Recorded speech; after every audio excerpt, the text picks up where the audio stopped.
Good morning, everyone. Welcome to Power Electronics Lecture Series. मैं अमित कुमार शर्मा।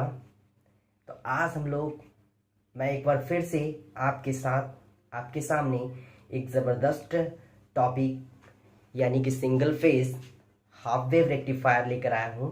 और आज इसके बारे में ज़बरदस्त तरीके से सीखते हैं। तो आइए हम लोग आज इस टॉपिक के बारे में स्टडी करते हैं डेप्थ में। ओके, जैसा कि मैंने आपको बताया था पहले भी कि कन्वर्टर्स क्या करते हैं। यहाँ पे converters in the sense converts the fixed AC to pulsating DC.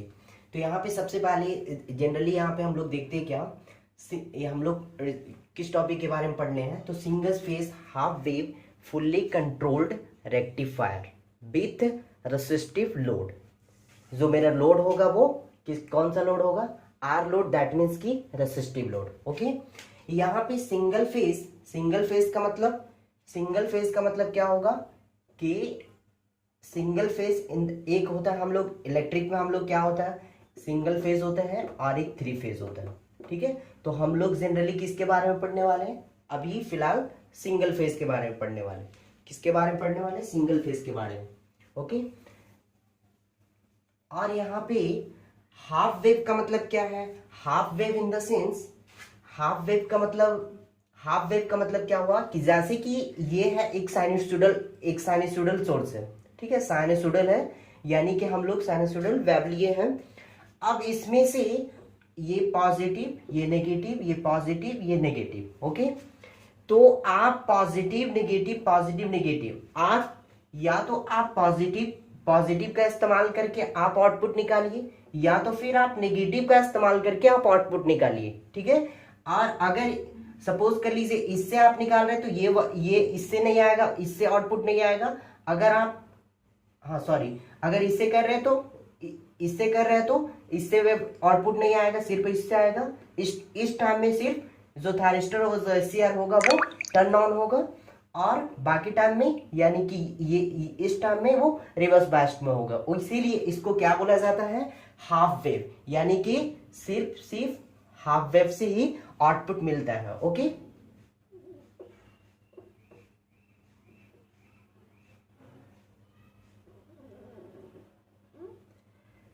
चलिए अब fully controlled rectifier with resistive load.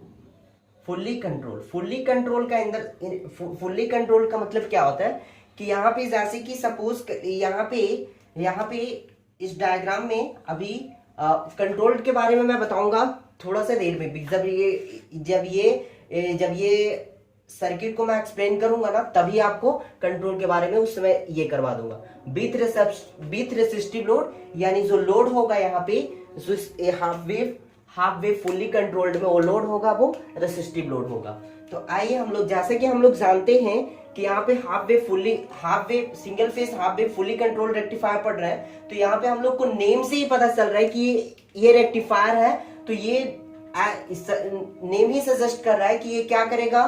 Converts AC input into DC output only for positive half cycle of the AC input supply. Okay,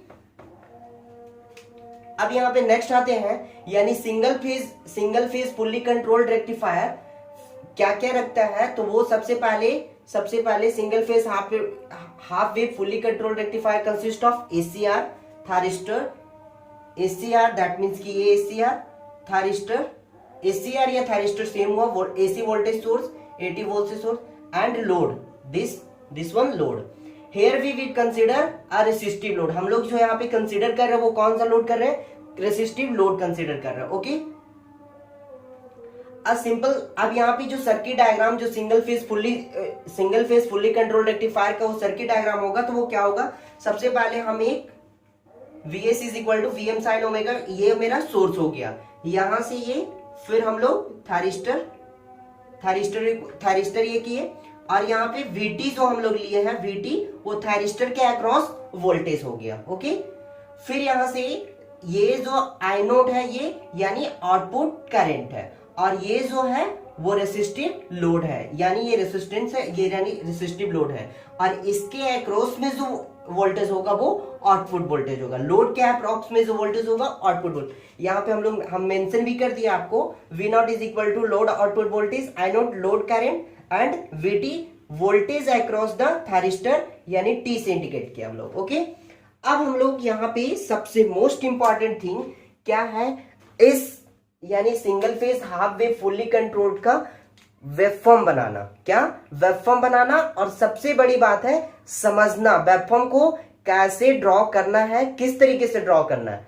मैं बता दूं आपको student point of view से कि अगर आपको याद करवाना होता थियोरेटिकली तो मैं तुरंत ही 2 दिन का काम था, लेकिन अगर मैं इसे समझ लूं तो ये आपका आई थिंक हमेशा के लिए हो जाएगा, और कॉन्सेप्ट हो जाएगा कि ये किस तरीके से ड्रॉ होता है। अगर आप ये वेवफॉर्म समझ गए तो आने वाला 3 4 5 6 आई थिंक 6 आने वाला 5 ऐसे ही टॉपिक है जिसमें सिर्फ और सिर्फ वेवफॉर्म से रिलेटेड है। यानी ये कन्वर्टर्स में, यानी फेज कंट्रोल रेक्टिफायर में ही आपका पूरा का पूरा वेवफॉर्म ही पढ़ना है।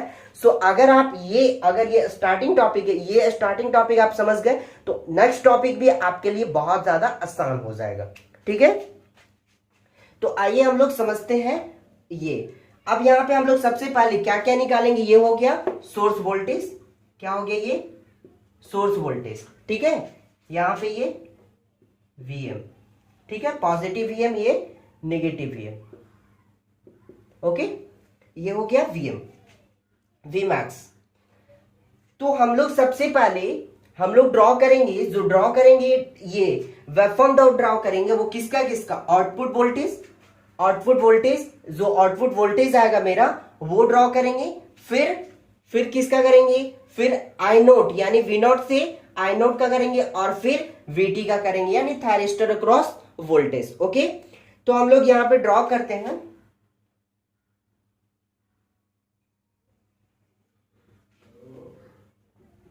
ओमेगा टी, ठीक है, जो टाइम पीरियड होगा वो ओमेगा टी होगा, ये 0 होगा, ये पाई होगा, ये 2 पाई, फिर ऐसे आप बढ़ते जाएंगे। ठीक है, यानी ये 0, ये 180, ठीक है,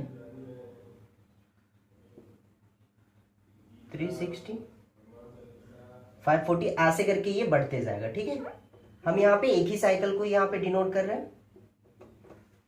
ओके, अब यहाँ पे हम लोग आगे बढ़ते हैं। तो यहाँ पे जो हम लोग ड्रॉ करने वाले हैं आउटपुट वोल्टेज का, किसका, आउटपुट वोल्टेज का। उसके लिए हम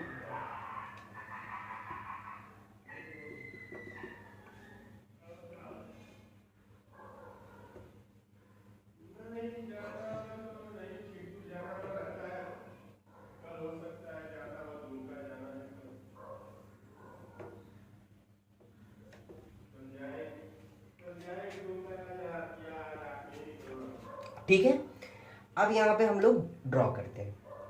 तो जैसे कि सपोज कर लीजिए यहाँ पे हम क्या दिए, पॉजिटिव पल्स दिए। ठीक है, जब पॉजिटिव पल्स दिए तो यहाँ पे ये जो थारिस्टर था वो था यहाँ पे हम लोग स्टार्ट में कंसिडर कर ले रहे हैं डायोड पॉइंट ऑफ व्यू से कि हम जब पॉजिटिव पल्स दे रहे हैं, पॉजिटिव पल्स दिए तो ये क्या हो गया, ऑन हो गया, और ऑन स्टेट में जाने की वजह से ये क्या आ गया, ये क्या हो गया, इस तरीके से वेवफॉर्म बना लिया। ठीक है, अब जब यहां पे आया पाई पे जब आया तो क्या हो गया, फिर से यहां पे ये अब नेगेटिव सप्लाई जाएगी, क्या जाएगी, अब नेगेटिव सप्लाई। ठीक है, अब जब नेगेटिव सप्लाई जाएगा तो ये यहां पे रिवर्स बायस्ड में हो जाएगा, यानी रिवर्स बायस्ड में। तो ये यहां पे मुझे जो आउटपुट है वो 0 मिलने वाला है। क्यों, क्योंकि यहां पे जो थायरिस्टर होगा वो वर्क नहीं करेगा।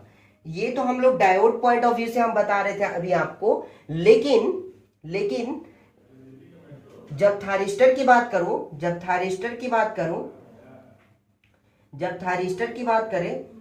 तो थायरिस्टर में क्या होता है, जब तक थायरिस्टर ऑन नहीं होता है, ऑन स्टेट में नहीं आती है, जब तक कि हम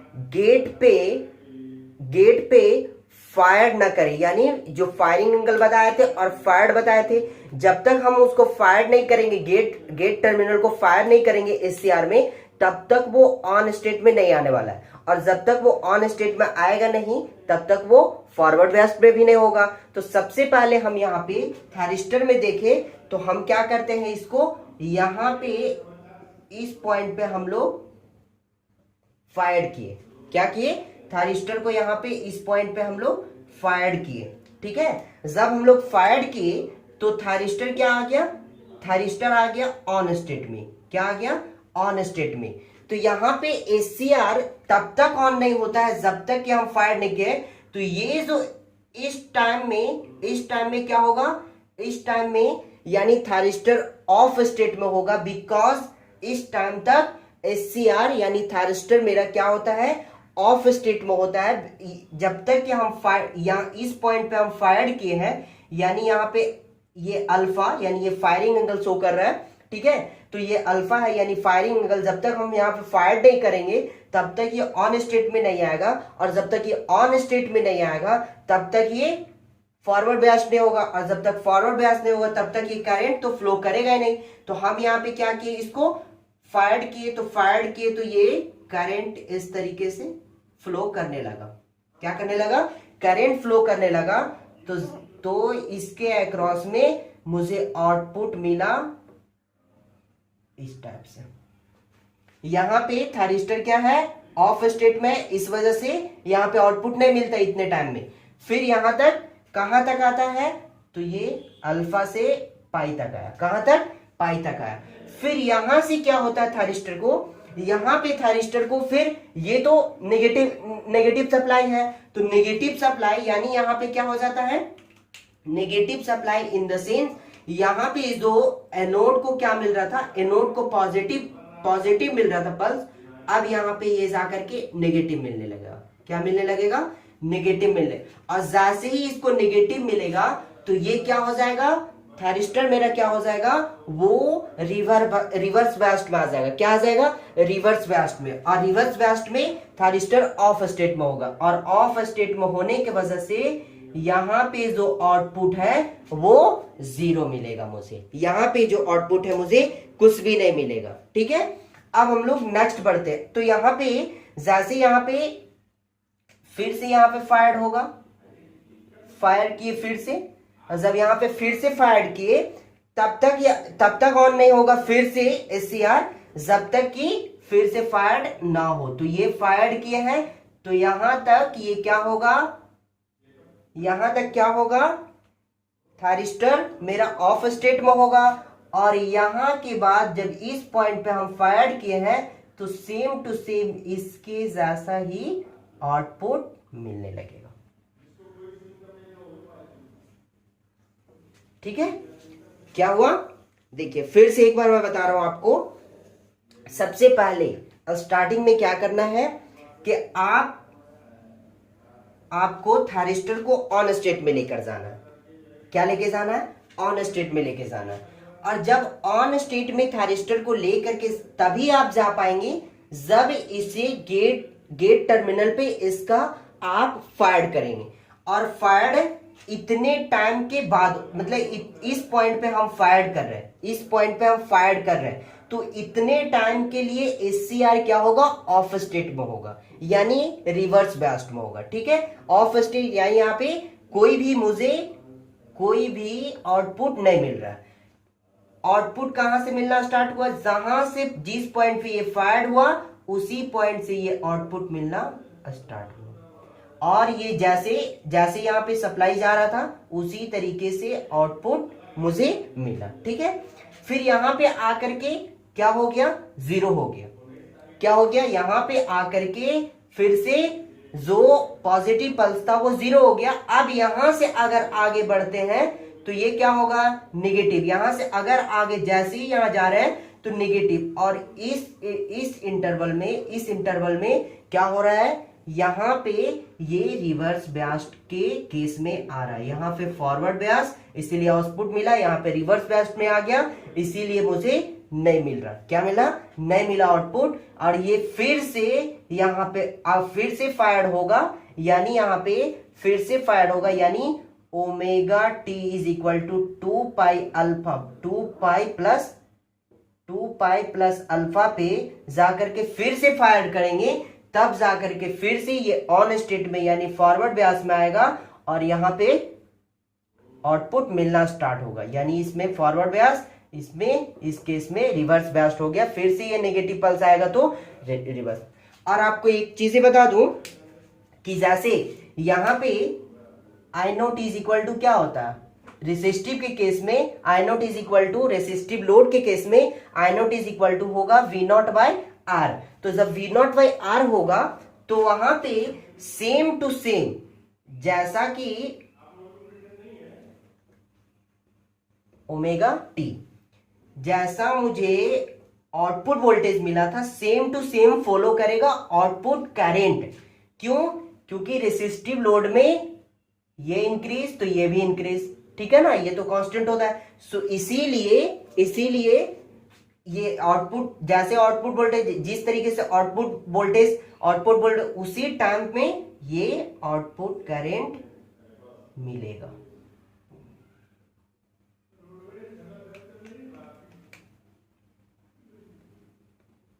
यहां पे नहीं मिलेगा, यानी कि जब क्या हुआ फॉरवर्ड, जब थायरिस्टर से करंट फ्लो, फॉरवर्ड ब्यास में करंट फ्लो होगा और ये इस तरीके से होगा और यहां से 0, ठीक है, ओके, ये हो गया। अब मेरा एक और हो गया, एक और लास्ट बचा हुआ, क्या वो है Vt, यानी थायरिस्टर के अक्रॉस वोल्टेज, थायरिस्टर के अक्रॉस वोल्टेज। तो थायरिस्टर के अक्रॉस वोल्टेज तब मिलेगा जब थायरिस्टर क्या होगा,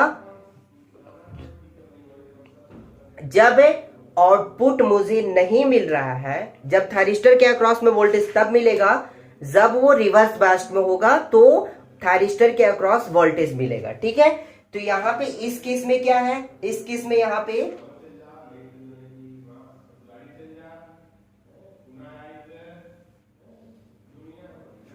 इस केस में क्या है, ये है थायरिस्टर वोल्टेज, ठीक है।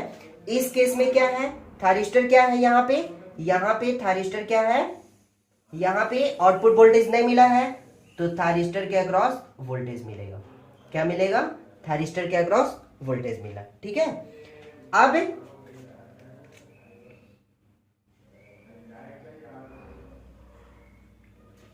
ओके, जब आउटपुट 0 होगा तो थायरिस्टर के अक्रॉस में वोल्टेज मिलेगा। फिर यहां पे आए तो यहां पे क्या है, आउटपुट है मेरा, तो थायरिस्टर के अक्रॉस वोल्टेज 0 होगा, तो ये हो गया 0, ठीक है। फिर यहां पे आते हैं तो यहां पे क्या हो रहा है, इस केस में नेगेटिव पल्स अप्लाई हो रहा है तो वहां पे रिवर्स बायस्ड हो रहा है, तो वहां पे थायरिस्टर के अक्रॉस वोल्टेज मिलेगा, तो ये हो गया थायरिस्टर के अक्रॉस वोल्टेज।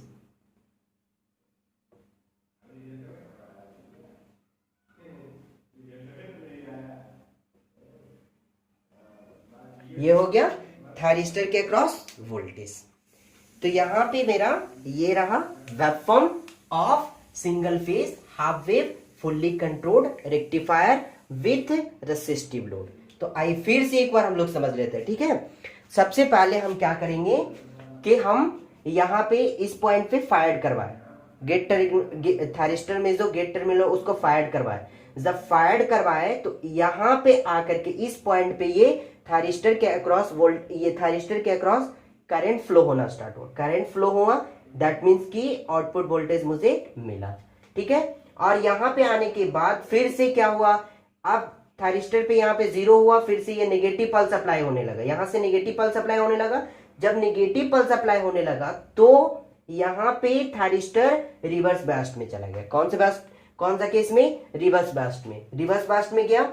जब रिवर्स बायस्ड में गया तो कहां तक, तो 2 पाई तक, और इसके बाद भी यानी 2 पाई प्लस अल्फा तक ये रिवर्स बायस्ड में ही रहेगा, क्योंकि 2 पाई और अल्फा, इतना अल्फा है तो ये अल्फा जब आएगा, अल्फा आएगा तो यहाँ पे फिर से एक बार ये होगा, क्या होगा, फिर से जाकर के ट्रिगर यानी मतलब फायर करवाएंगे, और जब फायर करवाएंगे तो फिर से ये ऑन स्टेट में आएगा, और ऑन स्टेट में आएगा फिर से ये इस तरीके से। और आपको पता ही है कि हम बोले ही जैसे मतलब रेसिस्टिव के केस में V नॉट और I नॉट सेम होगा, और VT यानी थायरिस्टर के अक्रॉस वोल्टेज जो होगा जब जब आउटपुट यानी रिवर्स बैस्ट होगा, जब थायरिस्टर रिवर्स बैस्ट होगा उस समय थायरिस्टर के अक्रॉस वोल्टेज मिलेगा।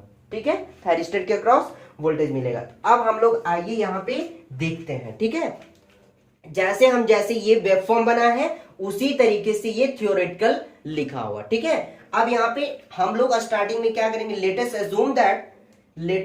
Assume that thyristor T is fired eight A firing angle of alpha. हम लोग फायरिंग किए हैं, अल्फा पे फायरिंग किए हैं, थायरिस्टर को किस पे, अल्फा पे फायरिंग किए हैं। This means when omega T यानी ओमेगा, ये वाला लाइन एक्स एक्सिस क्या है, ओमेगा टी, और ये omega T is equal to alpha, omega T is equal to alpha, gate signal will be applied and ACR will start conducting. यानी यहाँ पे जैसे ही हम लोग गेट सिग्नल अप्लाई करते हैं तो यहाँ पे क्या होते हैं, जो थायरिस्टर है वो कंडक्ट करना स्टार्ट हो जाता है इस पॉइंट से। किस पॉइंट से, इस पॉइंट से कंडक्ट होना स्टार्ट हो गया। Thyristor T is forward best, अब थायरिस्टर क्या हो जाएगा, फॉरवर्ड बैस्ट में आ जाएगा। For the positive half cycle, यानी हम बोले थे ये पॉजिटिव हाफ साइकिल, ये नेगेटिव हाफ साइकिल होता है, बोले थे स्टार्ट में ही। तो ये पॉजिटिव हाफ साइकिल के लिए क्या होता है, ये कंडक्ट होना लगता है, कंडक्ट हुआ। The load output voltage is zero, the load output voltage is positive half cycle of supply voltage, the load output voltage is zero till ACR is fired। तब लोड आउटपुट वोल्टेज तब तक zero रहेगा जब तक कि हम ACR को fired नहीं कर देते हैं। ACR को जैसे ही फायर करेंगे तो लोड आउटपुट वोल्टेज मुझे मिलना स्टार्ट हो जाएगा। ठीक, once ACR is fired at an angle of alpha, ACR start conducting, but as soon as, जैसे ही हम लोग एक बार जब अल्फा से हम लोग फायर कर देते ACR को तो ACR कंडक्टिंग होने लगता है, कंडक्टिंग के फॉर्म में। बट एज सुन एज, जो ही सप्लाई वोल्टेज बिकम्स जीरो, अब जो ही यहाँ पे ये वाला पार्ट जीरो हुआ, supply voltage zero becomes zero, यानी कहां पे जीरो होगा, तो omega T is equal to pi, omega T is equal to pi पे आकर के क्या हो रहा है, जीरो हो रहा है। यहाँ पे सप्लाई वोल्टेज जीरो हो गया तो omega T is equal to pi पे आकर के जीरो, तो the load current will become zero. तो लोड करंट भी क्या हो जाएगा यहाँ पे, यानी यहां से जो करंट फ्लो हो रहा था वो भी क्या हो जा रहा है, जीरो हो जा रहा है। तो the load current will become zero and after omega T is equal to pi, ACR is reverse biased. यानी इस पॉइंट के बाद क्या होगा, थायरिस्टर क्या होगा, रिवर्स बैस्ट में चला जाएगा, तो रिवर्स बैस्ट, दस thyristor T will turn off. यहां पे इस केस में थायरिस्टर क्या हो गया, ऑफ हो गया at omega T is equal to pi and will remain in off condition till it is fired again at omega t is equal to 2 pi plus alpha। यानी अगर फिर से अगर आपको क्या करना है, ACR को ऑन स्टेट में लाना है तो फिर से आपको फायर करना पड़ेगा, कहां पे, यानी 2 पाई प्लस अल्फा। ये जो पॉइंट है यहां तक तो 2 पाई है, यहां से यहां तक तो 2 पाई है पूरा, ये तो 2 पाई है और ये हुआ अल्फा, तो इसीलिए इस पॉइंट को बोलेंगे 2 पाई प्लस अल्फा। ठीक है, फिर से मुझे इस पॉइंट पे क्या करना होगा, फायर करना होगा, तब जाकर के फिर से क्या होगा, जो सैचुरेशन जो फर्स्ट साइकिल में होगा फिर से वही फिर से क्या होते जाएगा, वो रिपीट करते जाएगा सेम चीजें। ओके, तो ये था क्या था, single phase half wave fully controlled rectifier with resistive load. अब जहां तक कि अब ये बात तो ठीक है, लेकिन अब क्या होगा, अब आउटपुट वोल्टेज यानी हम लोग आउटपुट वोल्टेज यानी V आउटपुट एवरेज वैल्यू निकालना होगा, फिर आरएमएस वैल्यू निकालना होगा वोल्टेज का, ठीक है, जो हम आपको लास्ट इससे यानी प्रीवियस यानी इससे जस्ट पिछले वाले लेक्चर में हम लोग पढ़े थे एवरेज वैल्यू और आरएमएस वैल्यू, वो इसी वजह से बताए थे ताकि आपको यहाँ पे इस्तेमाल होने वाला है और आप ताकि अच्छे से सीख पाए, ठीक है। तो अब हम आपको इसी वेव फॉर्म का आउटपुट वोल्ट एवरेज आउटपुट और आरएमएस वैल्यू हम दिखा रहे हैं, ओके। तो हम ये पार्ट इरेज कर दे रहे हैं, आप स्क्रीनशॉट लेना चाहेंगे तो ले लीजिएगा।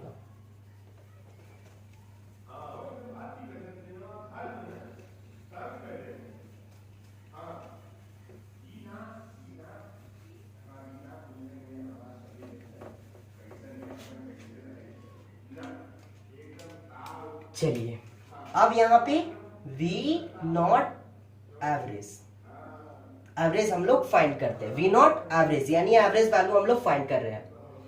तो कल ही बताए थे फॉर्मूला यानी 1/t, 1/t का मतलब क्या हुआ, हम लोग जब भी हम लोग जो भी चीजें हो रहा है तो एक कंप्लीट साइकिल लेना होगा। तो कंप्लीट साइकिल का मतलब क्या, 0 से 2 पाई, 0 से 2 पाई।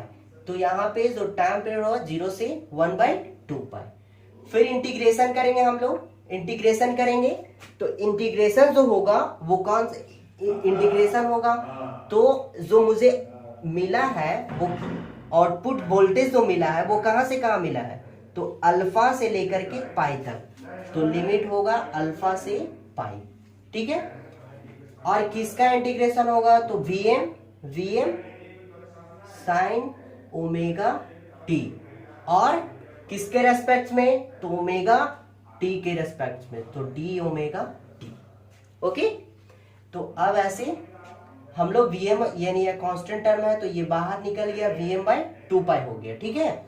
अब यहाँ पे साइन ओमेगा टी को alpha by pi D omega T, Vm/2 पाई। अब यहाँ पे साइन ओमेगा टी को इंटीग्रेट करेंगे तो आएगा मेरे को माइनस कॉस ओमेगा टी, ठीक है, माइनस कॉस ओमेगा टी, और जो लिमिट होगा अल्फा टू पाई, लिमिट होगा अल्फा टू पाई, तो Vm/2 पाई। अब यहाँ पे हम लोग लिमिट पुट करते हैं तो माइनस कॉस पाई और प्लस कॉस अल्फा, ठीक है, तो Vm/2 पाई। अब यहाँ पे माइनस कॉस पाई का वैल्यू होता है, कॉस पाई का वैल्यू होता है कॉस पाई का वैल्यू होता है -1, और कॉस और माइनस पहले से है तो -1 और माइनस और प्लस कॉस अल्फा, तो मेरा 2 पाई यहां पे आ गया वैल्यू माइनस माइनस प्लस यानी 1 प्लस कॉस अल्फा, यानी मेरा वैल्यू जो आ गया, जो वैल्यू हो गया वो क्या हो गया, जो वैल्यू हो गया V एवरेज निकल गया मेरा, V नॉट एवरेज निकल गया मेरा कितना, ये, जो कि बहुत ज्यादा इंपॉर्टेंट है, ओके। अब हम लोग कहीं जाना नहीं, अभी हम लोग को कहीं नहीं जाना है, आप इसको स्क्रीनशॉट ले लीजिए। अभी हम लोग आरएमएस वैल्यू जानेंगे, क्या जानेंगे, आरएमएस वैल्यू को जानेंगे, ठीक है। जैसे हम लोग वी एवरेज निकाले यानी वी नॉट एवरेज निकाले, हम लोग उसी तरीके से वी नॉट आरएमएस वैल्यू निकालेंगे, ओके। तो अभी आप इसको स्क्रीनशॉट लीजिए, अभी हम इरेज करेंगे फिर से।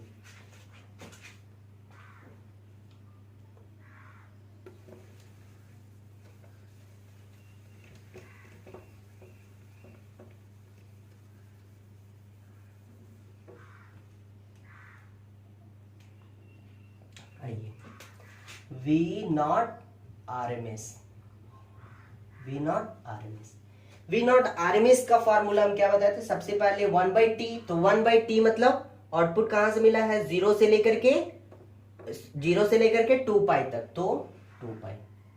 फिर इंटीग्रेट करेंगे इसको भी अल्फा टू पाई, फिर इसमें Vm साइन ओमेगा टी, तो यहाँ पे स्क्वायर होता है Vm square sine square omega T, और किसके रेस्पेक्ट में करेंगे तो डी ओमेगा टी के रेस्पेक्ट में, इसीलिए डी ओमेगा, और पूरा का 1/2, पूरा का 1/2।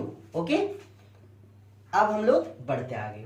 अब यहां से वी एम स्क्वायर क्या है, ये वी एम स्क्वायर है पॉजिटिव, ये कांस्टेंट, तो हम बाहर इसको ले लिए, इसको इतना। ओके, अब यहां पे जो इंटीग्रेट होगा alpha two pi sine square omega T को हम लोग क्या लिख सकते हैं, 1 minus cos 2 omega T divide by 2। ठीक है, ये हो गया, और इसको 1/2। ओके, अब यहां से वीएम स्क्वायर, अब ये 2 जो है बाहर कर लिए, इसको 2 है उसको बाहर कर लिए, तो आ गया 4 पाई। अब यहाँ पे इंटीग्रेट होगा तो अलग अलग टर्म में इंटीग्रेट कर देते हैं। ठीक है, अल्फा टू पाई, इसको अलग अलग टर्म, 1 माइनस कॉस 2 ओमेगा को अलग कर देते हैं। ठीक है, और यहाँ पे एक चीज मिस हो गया, डी ओमेगा टी। ठीक है, अब यहाँ पे डी ओमेगा टी इससे मल्टीप्लाई हो जाए तो बच जाएगा डी ओमेगा टी। क्या बच गया, डी ओमेगा टी। ठीक है, फिर यहां पे आ जाएगा कॉस 2 ओमेगा टी और डी ओमेगा टी, और इसका 1/2। ओके, अब यहां पे हम लोग यहां पे क्या जानेंगे, फिर वी एम स्क्वायर, हम इसको बाहर कर ले रहे हैं। ठीक है, इसको रूट से बाहर कर लेते हैं, तो आ जाएगा वी एम 2 रूट पाई। ठीक है, बसा यहाँ पे इसका इंटीग्रेट होगा तो बचेगा, यहाँ पे लिमिट ले लेते हैं डायरेक्टली, पाई माइनस अल्फा, इसका इंटीग्रेट किए तो इतना आया। ठीक है, फिर इसका करेंगे तो इसको हम लोग इंटीग्रेट करेंगे cos 2 ओमेगा टी को, तो 1/2 साइन 2 ओमेगा टी। ठीक है, 2 ओमेगा टी अल्फा टू पाई, अल्फा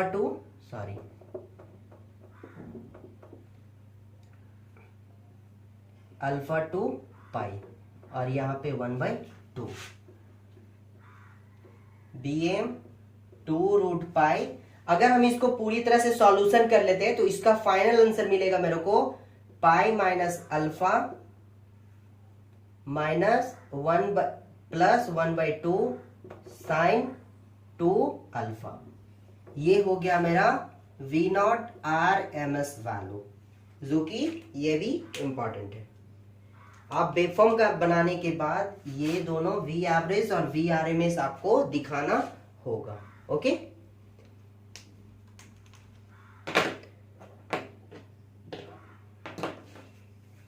तो आप ये V RMS और V एवरेज दोनों निकल गया।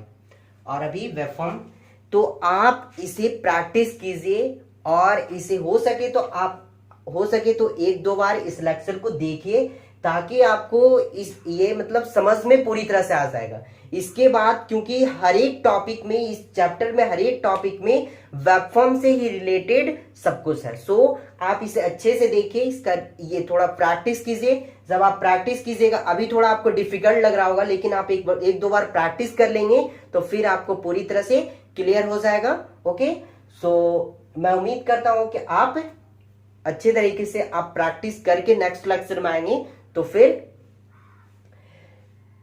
तो यहां तक के लिए यहीं पे, फिर नेक्स्ट लेक्चर में लेकर के आऊंगा single phase half wave fully controlled rectifier with RL load that means की रेसिस्टिव और इंडक्टिव लोड होगा। ओके, ठीक है, okay, thank you so much, thanks a lot.